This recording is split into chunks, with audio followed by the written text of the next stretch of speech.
Page 34, photo number 15 is what I'm looking at right now. On the roof, on that slope. So we're looking at this roof. This is, if this is the front door, this will be considered front slope. On a roof, the sides of the roof is considered a slope, so that would be called a front slope. Right side is called the right slope. The rear side is called the rear slope. And then the left side, of course, the left slope. We identify front slope with FS, right slope with RS. I identify rear slope with RR, or you can use BS, back slope. I identify the left slope as LS. We use the acronyms W to identify what the peril was. W stands for wind. You guys want to write this down? H stands for hail. M, question? We're coming out of hail season. Yep. We're going into hurricane season. Huh? Rear. I use RR for rear because if I use RS, it's the same as right slope. Or you can use BS, back slope. Okay? You're going to always use the front door as your depiction of what side is the front slope. You're going to find people that like to use north, west, south, and east. That is the most confusing thing in the world because you have to identify the direction of a compass. You're going to pull out a compass every time? They have guys that do it. And that's like hell. I don't know about you Dex examiners. That's like hell to me, try to figure out what? Wait, what? Sometimes I have lattices come out, and that's what they wanted. I said, no. Use front slope, right slope, rear slope for me, please. Because I got to write this report now, and you're losing me. Okay? M is going to be mechanical. Mechanical or manufacturer. You're going to explain that in your photo label, which one it is. Manufacturer defect. Okay? NP. Anybody want to take a guess at that? NP. Know who? No. Nail pop. Yep, nail pop. What about blistering? Blistering? No. That will be manufacturing. Manufacturing. Say that again? That you would label at the top of the roof. And you're going to explain that before we're done before lunch. You're going to understand that. I just want to say it now, repeat it again, and then repeat it again. Okay? It's going to be repetitious. So now, if one group has multiple ones of each one, say it was wind damage and hail, you would obviously do however many shingles were damaged by the hail as well as wind. So if wind say it was 12 and hail was 7. That is correct. Like that, right? That's correct. Let's say your example. I will have my front slope. I will have wind equals 5, hail equals 7. That would be only on that front slope. See how I just got wind there? Because it was only wind damage. But you would have that. So we don't have to write it twice. It needs to be in one area. What? Meaning if you have wind damage on one, like that's the whole sheet. Okay. So you're going to make this marking on each slope at the top section of the slope. You should have this marking. And you're going to identify what you find on that slope in that marking. Does that make sense? All right? You're going to have that marking on each slope at the very top. And you're going to identify what you found on that slope. Okay? Any other questions? Yes, ma'am. So if you go out for flood and loss for say hail, Yes. and are you still going to, okay, you're going to document that it was wind, but you're just going to write an estimate for the hail? Nope, you're going to document as hail. Okay. Wind and hail are two different perils. Yeah, That's correct. Now, there is wind involved when hail hits, but it's not considered wind when hail drops. okay. It's considered as a hail peril. Okay. Okay? Now, the only thing that really changes between the perils, it will be really policy. Because, is that you beeping over there? No, you good? Okay. All right, so, I mean, we covered such good information. I don't even want to erase the board. Let me push it to the side in case we come back to this board. I think you was asking if you went on a airplane Yes, and you found mostly wind damage, right? are you writing a airplane or are you writing a red? You know the inspect for the loss that they Not, not necessarily. No, not necessarily. You're there to inspect for damages. If they call it hail and you found wind damage, you're writing it up for wind. And you're making a note to the desk adjuster that it was wind damage and not hail. Okay? Because you're there to find damage.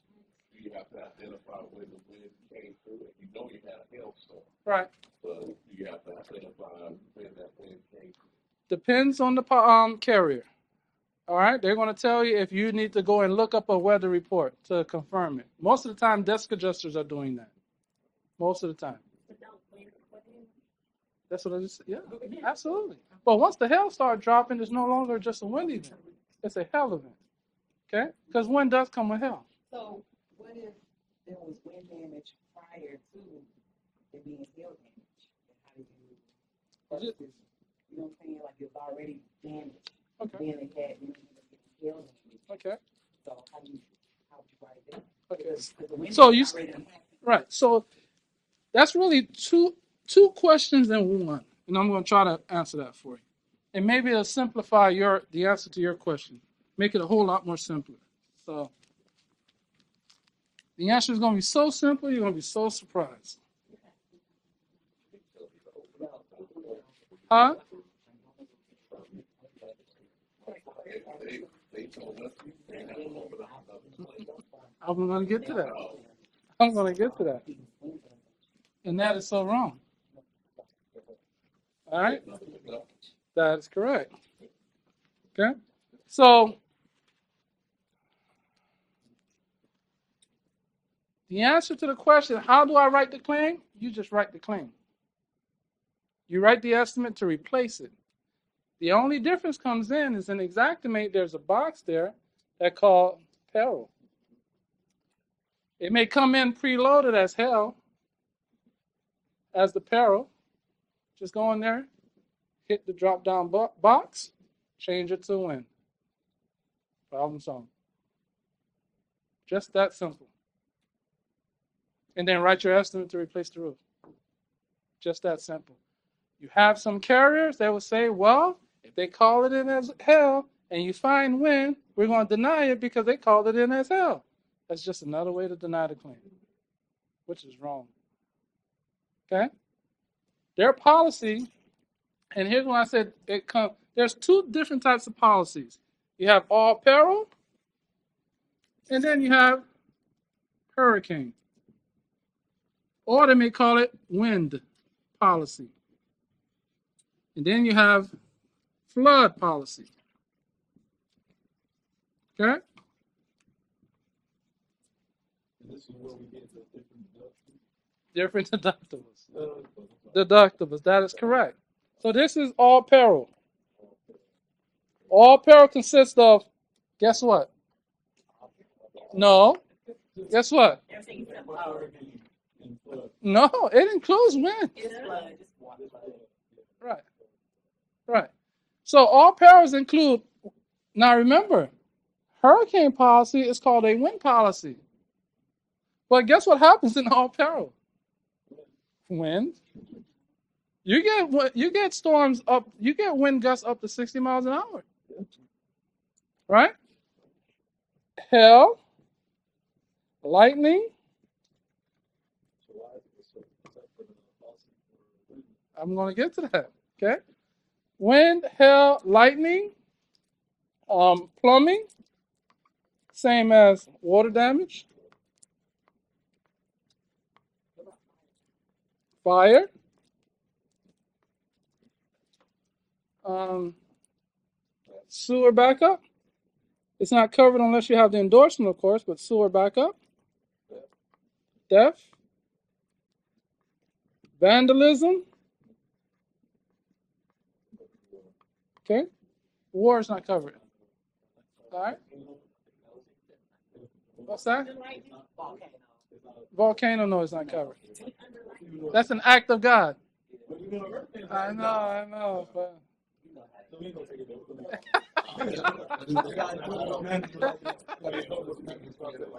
yeah. Lightning, all perils. Oh, plumbing. Lightning is that thing that comes from the sky. All right. Yeah, so these are considered all perils, but what always interests me is that wind, hurricane is wind, but wind is all perils as well. So what makes the difference? When the wind becomes named as a tropical storm or hurricane.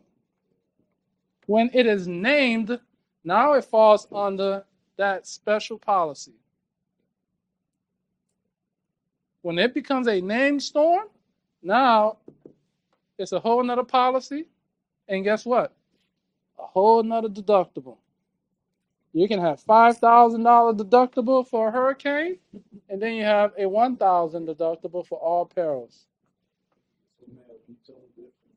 Okay?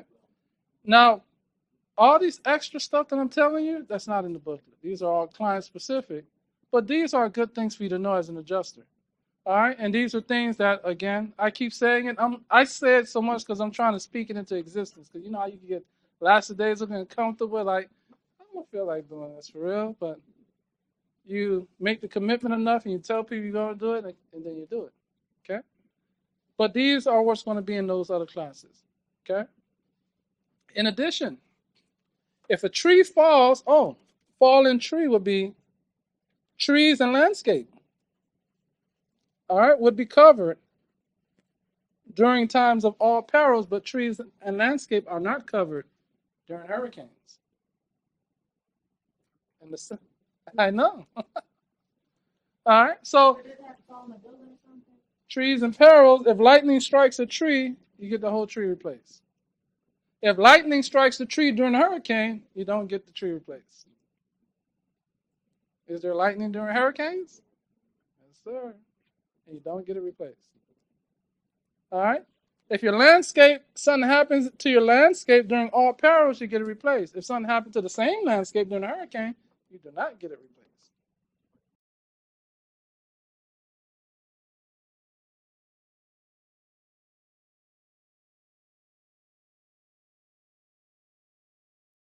Then you have flood policy. How flood policy works. If you're inside your home, okay, and the water comes from the top down, your dwelling policy covers it. But if the water comes from the ground up, you have zero coverage unless you have a flood policy. So it's called a flood. Rising groundwater. It's considered flood. It can rain. Okay? During a hurricane. Water could be coming down the hill, and your house is just on the bad side of that hill. And water comes from the ground up, damages up to 2-3 feet inside your home. You don't have a flood policy, you do not have coverage.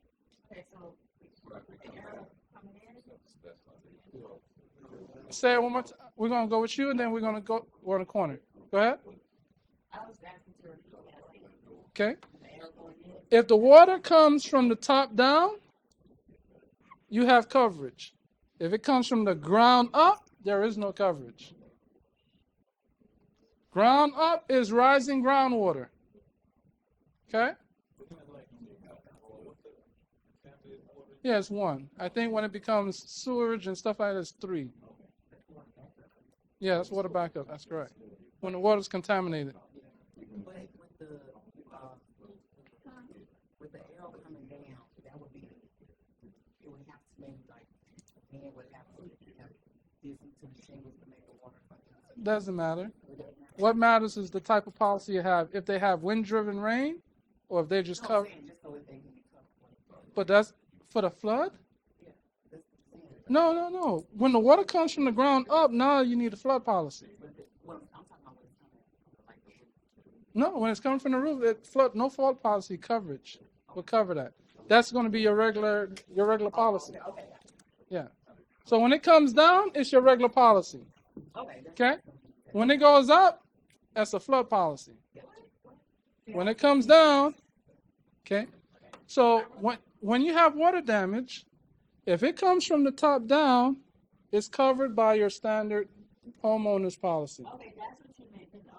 Okay. HO3 standard homeowner's policy. So top down coverage, it has coverage, but By the standard policy, there is coverage. ground up, You need a that's flood. policy. You need an additional flood policy. Okay, No coverage, meaning no coverage under your. homeowner's policy. Okay, because this is in addition to. Believe it or not, this is in addition to as well. Okay, because you can have an all perils policy and do not have a wind policy. Meaning a hurricane creates the damage, you have no coverage because it's a named storm. Some insurers have gotten pretty clever. They backdate the date of loss to before the hurricane season so that they can get the deductible. But that's when your desk adjuster is like, no, sir, buddy. Okay? You're getting that regular deductible. Okay? Now, that's not for us to decide if they backdated it. All right? If it's called in as a hurricane claim, we give it the hurricane deductible. If it's called in as an all perils claim, we give it an all perils deductible. Okay? Any questions, guys? Someone did. You began the question. I'm gonna finish the answer for you. You may not have intended this, but this is a good conversation to have. And again, this is client specific. What did I do with that, Roland? Paper towel? Yep. Sweetheart, can you get another roll for me?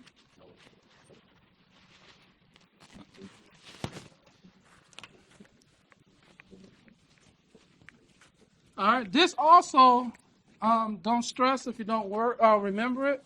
This is really client specific. You will be advised how this applies. All right. This is add-ins right now.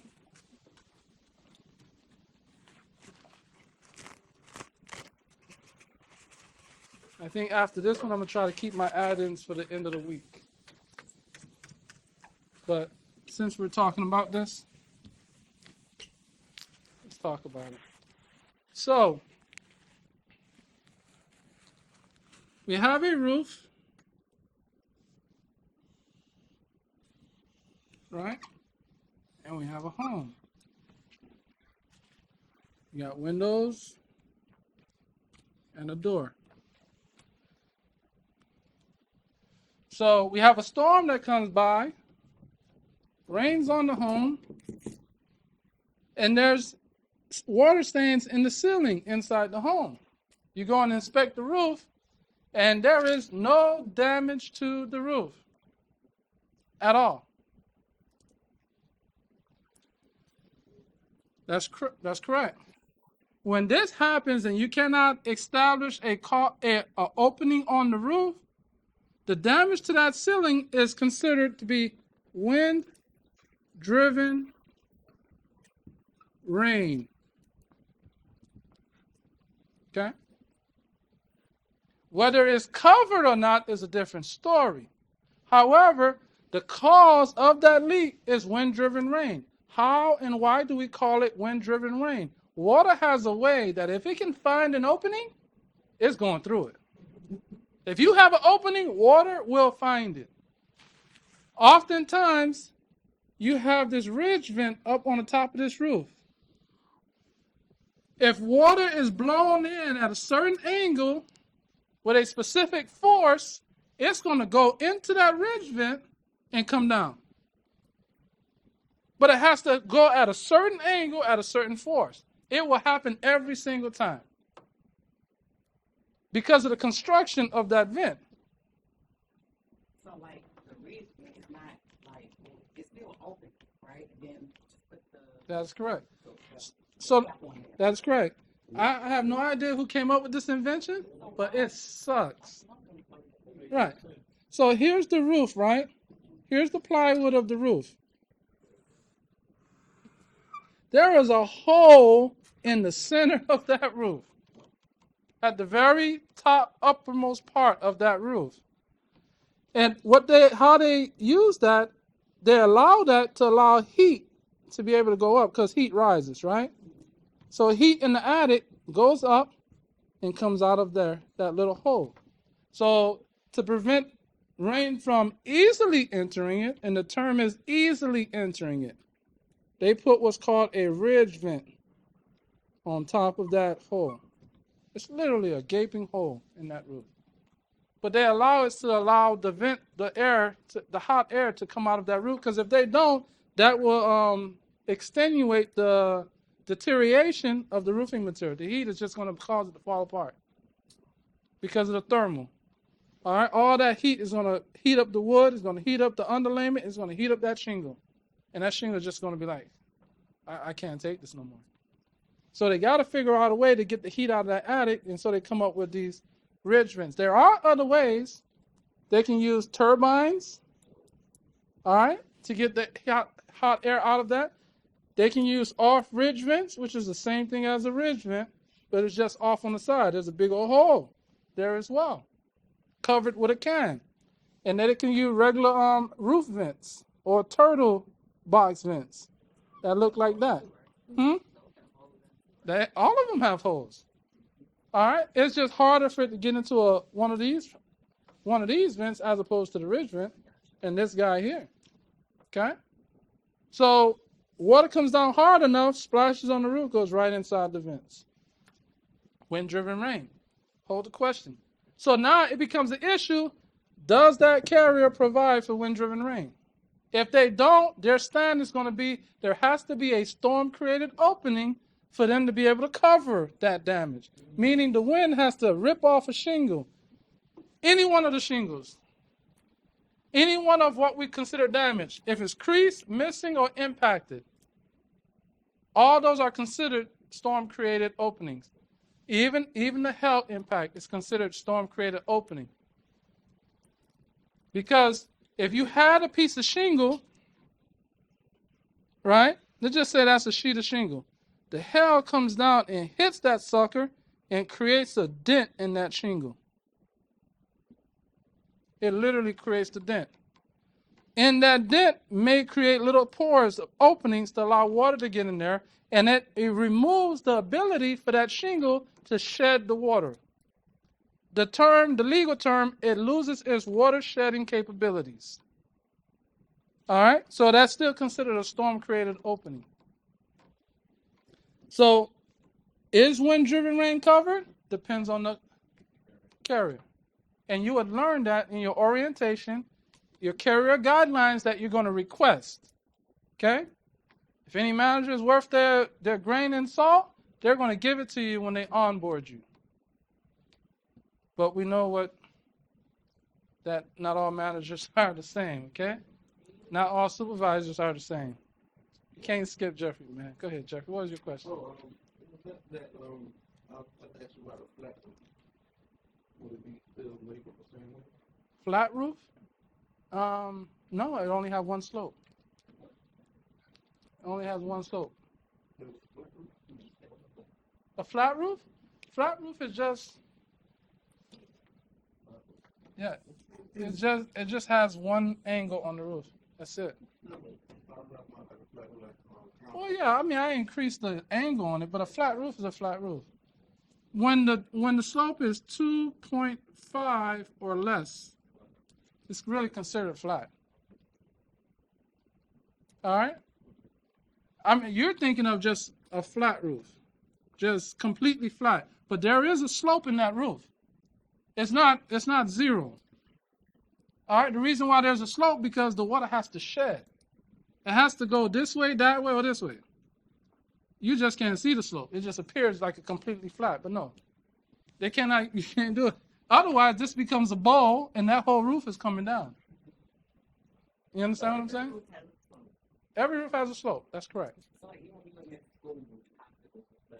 And they're flat. They have slopes. All of them. So let's say I have a big old roof, hospital or school, right? I'm going to have what's called drains. And at every drain, the roof is sloping towards the drain. At every drain, the roof is sloping towards the drain. And if it has outskirts, what they do, they put what's called, they have a specific name for it, but they have holes. So flat, parapet, that's how it is. So in the corner, they have a hole that allows water. Whatever water doesn't go through the drain, it'll go out that hole. You understand what I'm saying? On the side of the parapet. Okay? But every roof has a slope. Commercial residential. Yeah. A lot of the old ones. A lot of the old ones have flat roofs. Yep. Scuttles is what that's the scuttle hole on the side.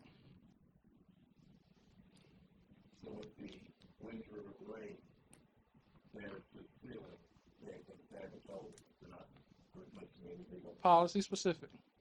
Some of them don't touch it at all. Yeah? Don't touch it at all. Citizens won't touch it at all. If it's wind driven, you can't even say it's wind driven. We know it's wind driven rain, but you can't even say it on the report. What do you say? No, it just said there's a visible water damage on the roof. However, there is no storm created openings. There's visible damage to the drywall ceiling. However, there is no storm created openings in the roof above this area.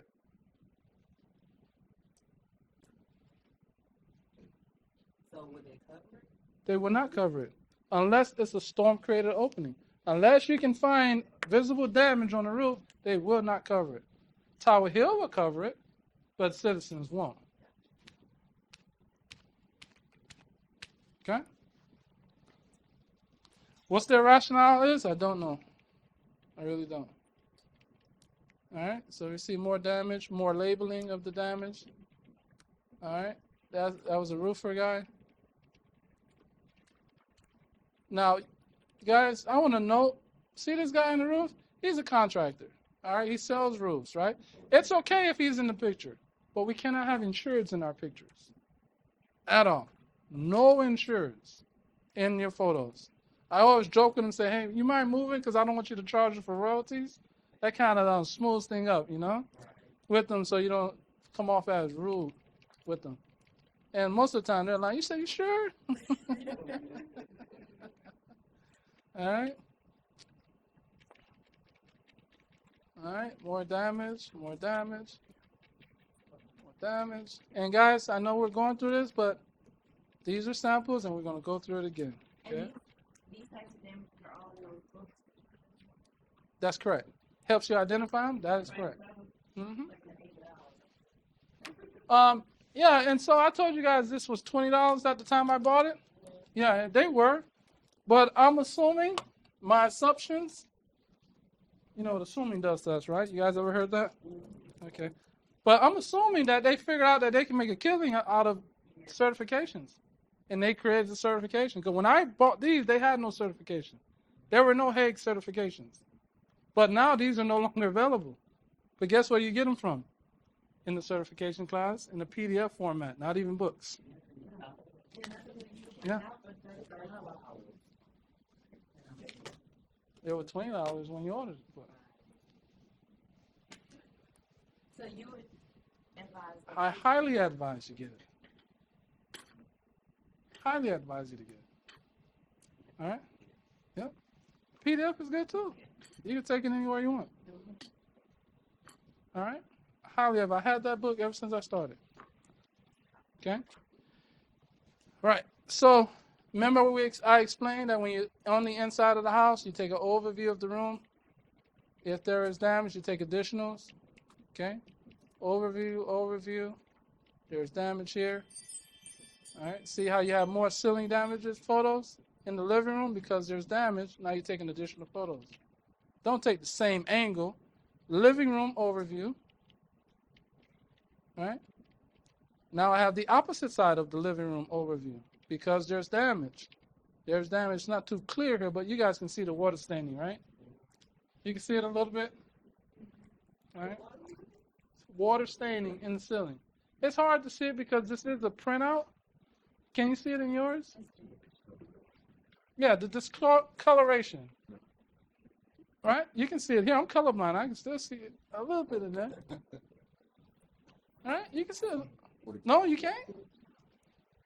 Can't see the damage here? I can't see it in the book, but I can see it there. Yeah. Because it probably came out too dark, right? Some of you guys came out too darker than others. Okay? What? Oh, the front? Sure. Is that better? I'm sorry. Yeah. And sometimes you're going to see when you're taking a photo, you may have to move around and get that perfect angle, or use a flashlight, put it away from the stain, and it makes the stain stand out more in your photos. So you may have to move around when you're on site so you can be able to document that. But can you see it better though? All right. Both ways. You got it coming from here. You got it coming from here. You got it coming from here. Then you got this one coming that way, and then a little piece right here. Yeah. Okay. When you're looking at the colored photo in the, on the computer, you can see it a whole lot clearer. And those are called what? Water stains. So it's not always going to be like that brown stain in the ceiling. Yeah, you're gonna have to. There's going to be some kind of staining. If water penetrated that roof and damaged the ceiling, it has to be a stain. If I were to walk in there and I just saw that the roof was peeling, drywall was peeling, and there's no water stain, there's no water damage.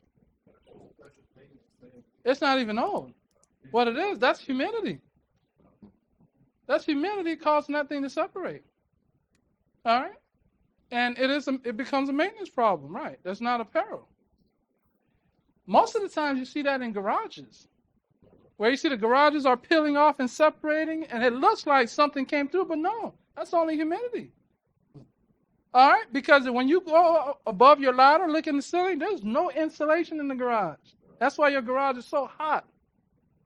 So when the cold air, when you open the garage door from the garage to your house, when the cold air hits the hot air, condensation and humidity. And on two-story houses too, I've noticed even like on inspections in a garage, a lot of times you'll find water stains, and a lot of times that'll lead from the upstairs bathroom. That is correct. Shower pan. That is correct. Every 10 years, I believe. I'm not sure the timeline on it being right. I'm not sure the timeline, but yeah.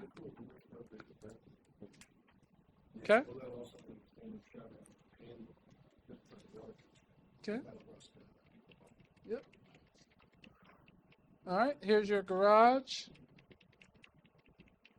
Let me see if I have anything in the garage going on here. So now, obviously, as well on the same topic with the ceiling, if they called in saying they noticed water staining in the ceiling, obviously that would constitute as a roof inspection as well.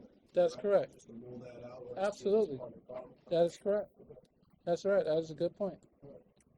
Okay. So whenever they have noted ceiling, You would go up and inspect the roof. Well, you want to think it's like if the water's up there, how would it have gotten in? So it could possibly it's like push back the roof, maybe the roof is damaged. That is correct. That's correct. Right. It's the saying the water stain, right. So it may be called in as water damage as opposed to roof damage. But when you get there and you see it is the ceiling that's damaged, now you got to go up there and inspect the roof. multi-level house. Right? So the first floor has a brown stain. Right. What is second level? So now you have Well, you're going to go on the second floor to see if there's a bathroom above that area. Then you know it's the bathroom. But let's say there is no bathroom above that area, then there's no coverage. Because chances are they probably flooded the second floor at some point and the water came down to the first floor. And when I say flooded, meaning the toilet overflowed. Yeah. Now, if the second floor has damage on the ceiling, then now that will constitute an inspection of the roof. Okay? Does that make sense? All right, I'm gonna have to start this other video right now to be able to get it in before lunch. Yes, ma'am? No, I was saying they don't tell them. Well, look, man, pimping ain't easy. Takes work. Listen, you just pull up and be like, I don't know what you doing. All right, I've been doing all right, all right. I mean, it takes work, guys. You have an opportunity to make a good living, right? But it ain't easy. Whoever told you it's easy, they lied. And those are the people that's trying to sell you something, like a training, yes. all right, or something. It ain't easy. All right. You make good money, but it ain't easy. Now, some carriers are easier to work for than others, but we're going to throw that whole word easy right out the window. All right? Because I do not want it to lessen your expectation or deceive you. Okay? So, let's go on. We already talked about equipments, taking photos of the equipments and their labels. That's on any type of When? inspection you would do that with? Wind. Oh, wait, no. When you have a wind claim or roof claim. Okay. All right, you want to, because you're inspecting the exteriors. Remember, anything that could have been affected by the wind, you're inspecting. Okay. They call and say, I got damage to my roof. Okay, you get there, you realize they have a shed too. You're inspecting that shed because if the roof got affected by the wind, the shed could have been affected by the wind. If they have a fence, guess what? You're inspecting the fence too because the roof could affect the wind could affect the roof. So now you're inspecting the fence as well because it could have been affected. If there's no damage, just make sure you document that fence. You mean like those standalone little sheds? Yes. Shed. When I say shed, that's a good question. Man, a lot of good questions. Okay? When I say shed, shed is a fixed structure. All right? Bolted to concrete. Because you do have those plastic Rubbermaid sheds. That's considered personal content. Yeah, that's personal property. But when we talk about shed, we're talking about one that's on a foundation. Okay? Doesn't have to be connected to the home. Doesn't have to be connected to the home. It's considered an other structure. But if it's one of those, you can just bump into it and it falls over, that's personal property. Okay? All right? I mean, you would still inspect that too now because it's personal property. Huh? But it's not bolted. All right? Those aren't going to be bolted.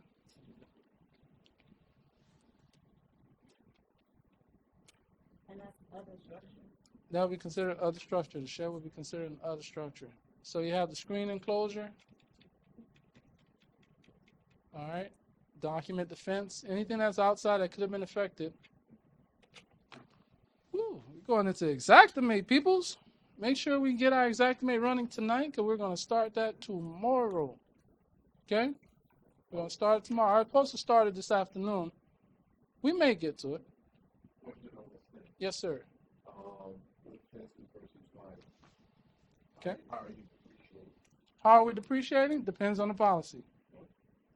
Right. Some carriers, they just want you to make it non-recoverable.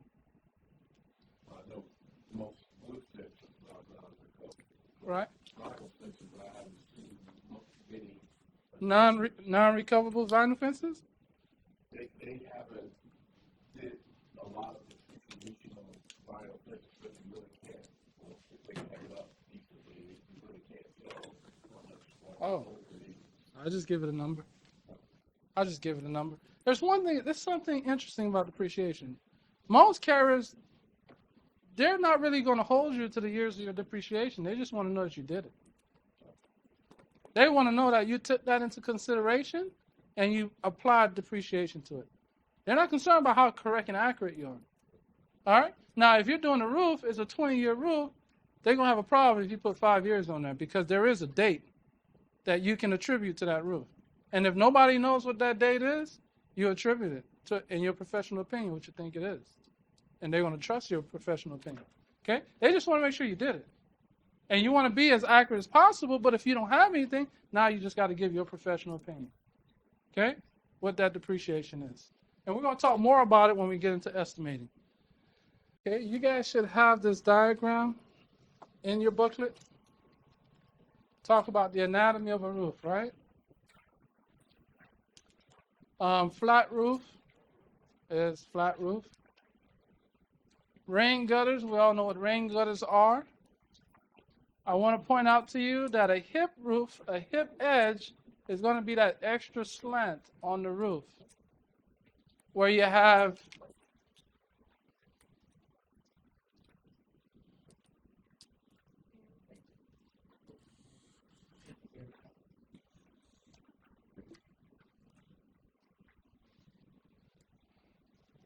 Can you guys see this diagram? Yeah. Okay. So when you have a roof with only two sides, that is a gabled roof. So it's basically identifying the different aspects of a roof. Okay? Do anybody have any questions of anything that's being pointed out here in this diagram?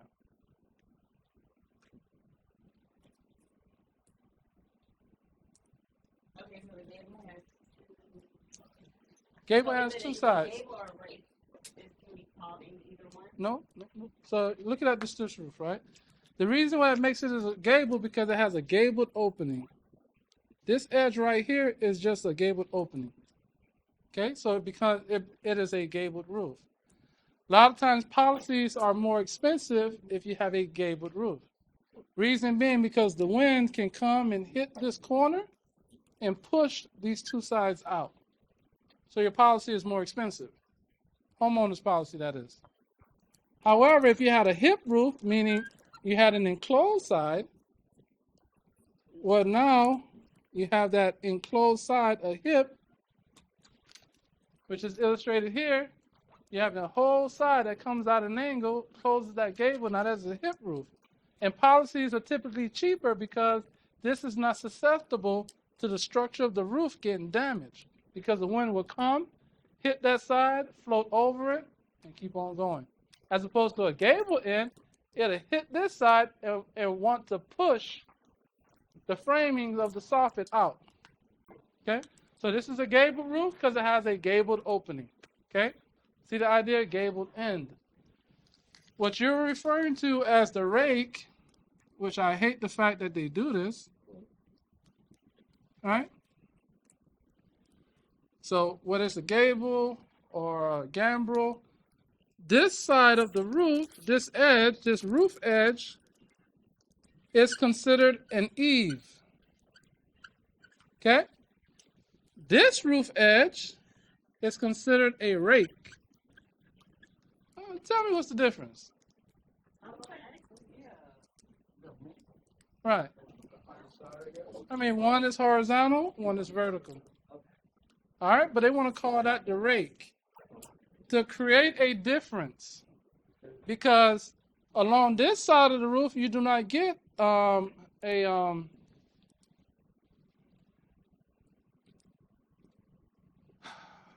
ice and water shield. Or if they don't use ice and water shield, they use a starter row. Starter row does not get applied on the rake side of the roof, only on the eave side of the roof. So eve is vertical. Eave is horizontal. And rake is It's vertical. Diagonal, really, because it's never, it's not really vertical, but we use the word vertical for all intents and purposes. Okay? So this is considered the eave, and this is considered the rake. In addition, gutters are not installed on the rake side of the roof, only on the eaves. Okay? Only on the eaves that gutters are installed.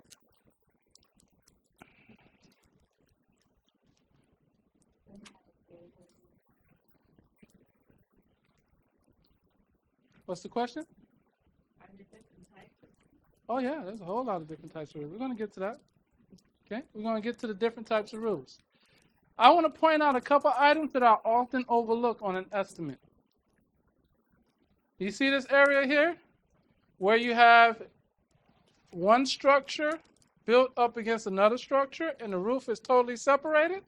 Where one roof meets the structure of the home.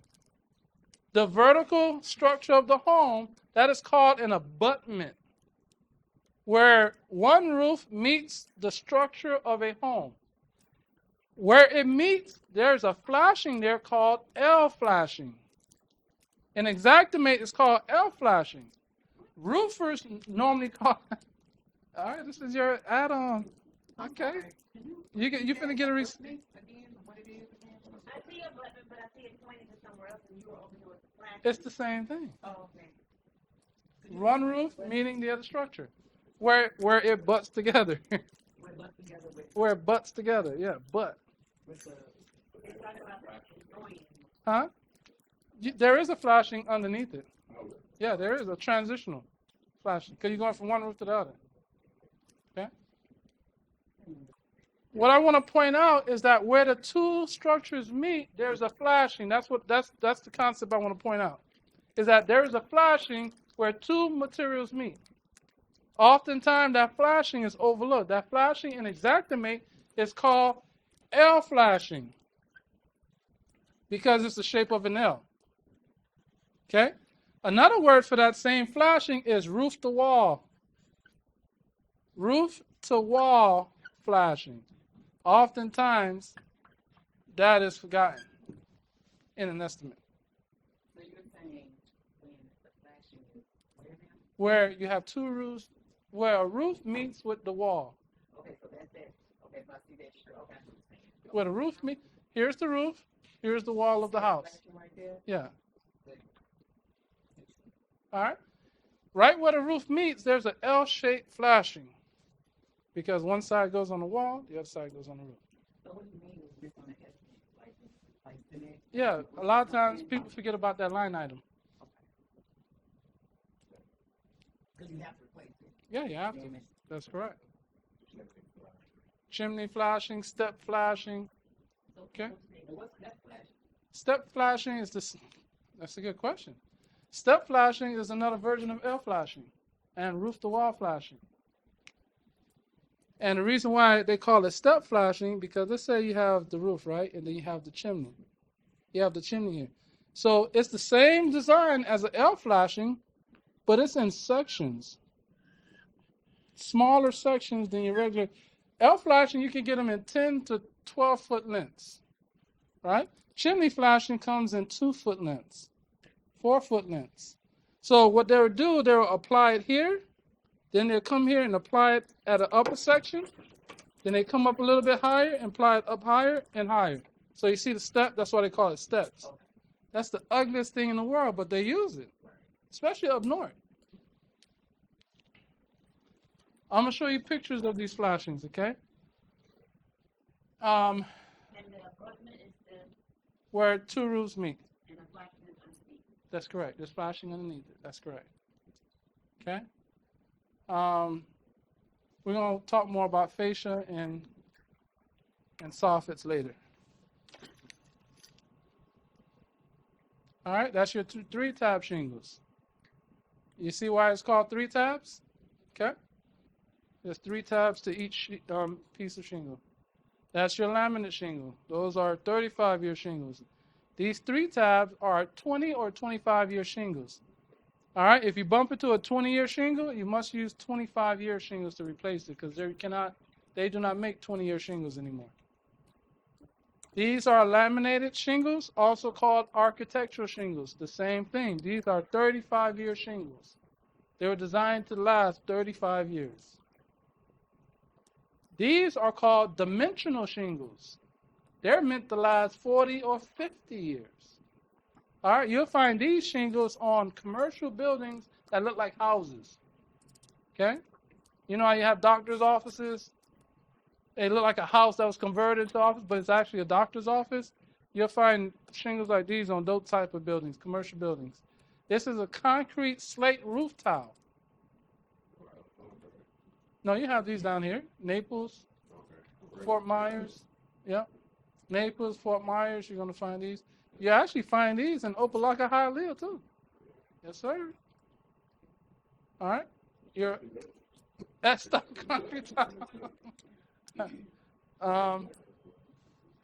Concrete slate tiles. Okay, you guys have this in your booklets, guys. S-type concrete roof tiles.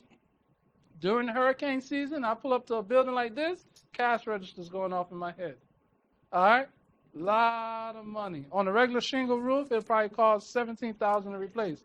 Has one of these suckers on there? You're talking about $60,000, $70,000. All right? So whether normally the damage is something hitting that to break it? That is correct. If it's a Cat 3 or higher, the wind gonna lift that sucker right off the roof. Yes, sir. Cat 3 or higher. And if it's loose, yeah, wind to take it up. Cause wind is, I inspected a home in Sebring the other day. Wasn't even a named storm.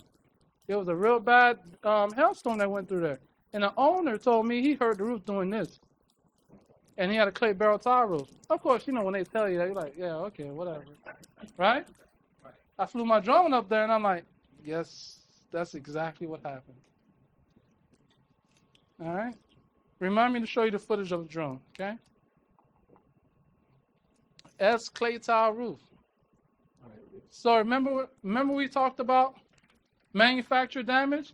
If you have this corner chipped all throughout the roof, that same corner, same size, in the same spot, even though it's different tiles throughout the roof, that's a manufacturer defect. If it's the same chip, same corner. Yes, ma'am. So when looking at that photo. Yep. That particular photo, is there any damage in that photo? I don't think so. Nope. No damage on the phone. That's how they're made that way. Talking about, when you say markings, what do you mean? You talking about these little stains and stuff? Yeah. Oh, it's just stains. All right, that's color discoloration. When you said markings, I thought you were talking about these little angles here. No, like the, Yeah, I see. the ones that the orange little lines. This one here? This? Yes. Yeah, no, it's just color discoloration. That's just because it's clay, correct? Yeah, because it's clay, that's correct. A lot of times the color is not uniform. I'm just trying to figure out how to identify damage. Oh yeah, not. For this to be damaged, this has to be cracked, broken, loosened. Okay, so that's what we're looking for when we look at it. Clay tile roof, that's right. Crack. No, you don't want to get up on there. Yeah, you don't want to get on there. Yeah, see, remember this nice little thing I drew? Now that's pretty good drawing. That's why I don't want to even. That's why I don't want to write it.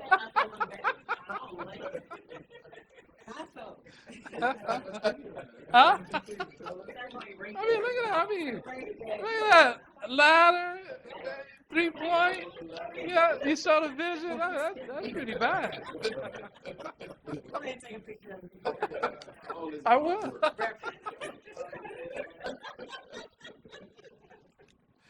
All right. All right, let's go to the next one.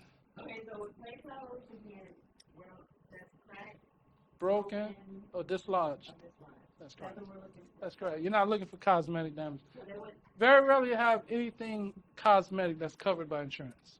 so a hill was cracked. Nope. If it's like in Sebring, yes, it will. All right, because Sebring, they had hell balls like this. How do I know? Because it put a big old dent in the attic fan. And I'm going to show you the photo. Just remind me to show you the photo. Attic fan. I know when I was taking a Greeley class, he showed us pictures. I guess it was a hailstorm in Texas, where the hail actually went through the roof into people's houses. Yeah, but that's because they had a bad roof, too. Okay. They could have very thin plywood. I don't doubt it can happen, but that's... How? Hell, Right. Yeah, but there's other circumstances that allow that to happen, though. That wouldn't be covered, believe it or not. Dislodged. Okay. Barrel roof tile. Standing seam metal roof. Okay. There's different grades to those types, different gauges to those types of roofs, okay? And that's where that gauge comes into play. So is that piece that's going in, is that called flashing? That is correct. That is. That is correct. That piece there is the flashing. Right. They may not call it a flashing, but it serves the same purpose of that flashing. That's a L. That's a L metal. They just say metal instead of saying flashing. Just like right here, valley metal. See that where this roof connects to that? That's a W style valley metal. Okay. You would get on that? No, nope, I would not, because underneath this roof, this could be installed a couple different ways. You can put it flat on top of the plywood, on top of underlayment, which would make it okay to walk on. But most of the times they put boards and battens, meaning they got 2x4s or 2x2s going across this way and going across that way. What happens if you step in the middle of one of those, you could bend it. Yeah. Now you bought the whole, yeah. Well, no, with metal roofs, you're going to buy sections. All right, sections of the roof, especially if they're painted. You're going to buy sections. Yeah. Okay. So you want to replace the whole thing, you replace that section. 4-foot section from the ridge all the way down to the eave.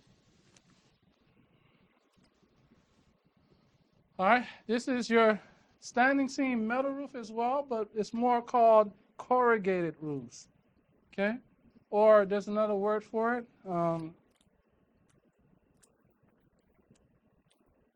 When it comes to me, I'll tell you what it is. That is considered standing seam as well. Here are cornices at the end of the roof. You'll probably find these a lot of times in Maryland, Boston, and across the ocean, internationally, you'll find these a lot. But this is I don't even know how to pronounce it. I've never even figured out how to pronounce it. All of them put together is called entablature.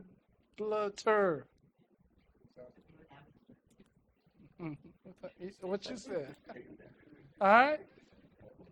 So you have the cornice, frieze board, and the architrave, which is 3 different sections of wood put together to make the entablature. Okay? Yeah, you have a picture of it, yeah. Yeah, it's in your picture. Okay? And that's what a cornice looks like when you're out there. Very expensive. You can have them on homes, high-end homes.